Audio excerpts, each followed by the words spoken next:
വായിലിട്ടാൽ അലിഞ്ഞു പോകുന്ന നല്ല ടേസ്റ്റി ആയിട്ടുള്ള സിമ്പിളായിട്ട് ഉണ്ടാക്കിയെടുക്കാൻ പറ്റിയ അടിപൊളി ക്യാരറ്റ് പുഡിങ്ങിൻ്റെയാണ് ഇന്നത്തെ റെസിപ്പി. അപ്പോൾ ഈ ഒരു പുഡിങ് തയ്യാറാക്കി എടുക്കാനായിട്ട് ആദ്യം തന്നെ ഒരു നോൺ സ്റ്റിക്കിൻ്റെ പാനിലേക്ക് 1 ടേബിൾ സ്പൂൺ നെയ്യ് ഒഴിച്ചു കൊടുക്കാം. ഇനി മീഡിയം സൈസിലുള്ള ഒരു ക്യാരറ്റ് ഇതുപോലെ ചെറുതായിട്ട് ഗ്രേറ്റ് ചെയ്തെടുത്തിട്ടുണ്ട്. ക്യാരറ്റ് ഇതിലേക്ക് ഇട്ടിട്ട് ക്യാരറ്റൊക്കെ നല്ല സോഫ്റ്റ് ആകുന്ന വരെ നന്നായിട്ടൊന്ന് വഴറ്റിയെടുക്കാം. മധുരത്തിന് വേണ്ടിയിട്ട് 1 ടേബിൾ സ്പൂൺ പഞ്ചസാര കൂടി ചേർത്തിട്ടാണ് വഴറ്റിയെടുക്കുന്നത്.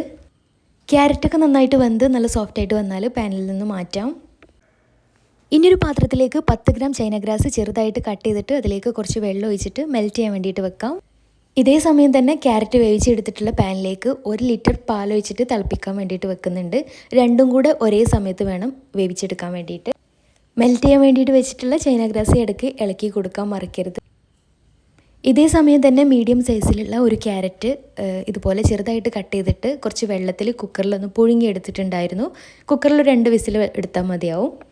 അരച്ചെടുത്തിട്ടുള്ള ഈ ഒരു ക്യാരറ്റും കൂടെ പാലിലേക്ക് ചേർത്ത് മിക്സാക്കി എടുക്കുന്നുണ്ട്. കൂടെ തന്നെ മധുരത്തിന് വേണ്ടിയിട്ട് 1 കപ്പ് പഞ്ചസാര കൂടെ ചേർത്ത് കൊടുക്കുന്നുണ്ട്. പുഡിങ്ങാകുമ്പോൾ അത്യാവശ്യം മധുരം വേണം കേട്ടോ. എല്ലാം കൂടെ ചേർത്ത് ഒന്ന് തിളച്ച് വരുന്ന സമയത്ത് നേരത്തെ വേവിച്ച് വെച്ചിട്ടുള്ള നെയ്യിൽ വറുത്തെടുത്തിട്ടുള്ള ക്യാരറ്റും കൂടെ ഇതിലേക്ക് മിക്സാക്കി എടുക്കുന്നുണ്ട്. ഈ സമയം തന്നെ ചൈന ഗ്രാസും മെൽറ്റ് ആയിട്ടുണ്ട്. ചൈന ഗ്രാസും ഇതിലേക്ക് ചേർത്ത് കൊടുക്കാം.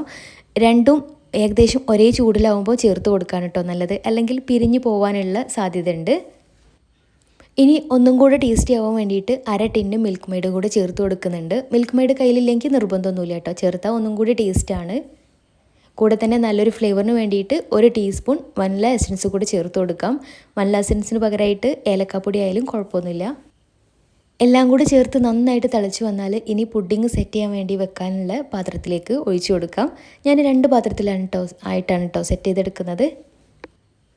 ഇതുപോലെ ഒഴിച്ചു വെക്കുന്ന സമയത്ത് മുകളിൽ ഇങ്ങനെ ബബിൾസ് ആയിട്ട് നിൽക്കുന്നുണ്ടാവും. ഇത് പുഡിങ്ങൊക്കെ സെറ്റായിട്ട് വരുമ്പോൾ കാണാനൊരു ഭംഗി ഉണ്ടാവില്ല.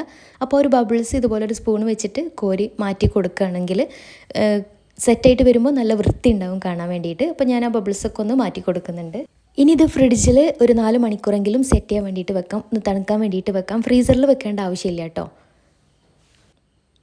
തണുത്ത് വന്നാൽ ഇഷ്ടമുള്ള രീതിയിൽ കട്ട് ചെയ്തിട്ട് സെർവ് ചെയ്യാം. നല്ല ടേസ്റ്റി ആയിട്ടുള്ള സിമ്പിളായിട്ടുള്ള അടിപൊളി പുഡിങ്ങാണ്. തീർച്ചയായിട്ടും ട്രൈ ചെയ്തിട്ട് ഫീഡ്ബാക്ക്സ് അറിയിക്കാൻ മറക്കരുത്.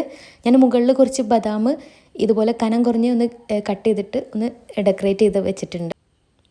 ട്രൈ ചെയ്തിട്ട് ഫീഡ്ബാക്ക്സ് അറിയിക്കാൻ മറക്കരുത്. അപ്പോൾ ഇതുപോലെയുള്ള ഈസി റെസിപ്പികൾക്കായിട്ട് പെപ്പറായിട്ട് ഫോളോ ചെയ്ത് സപ്പോർട്ട് ചെയ്യാൻ മറക്കരുത്. താങ്ക്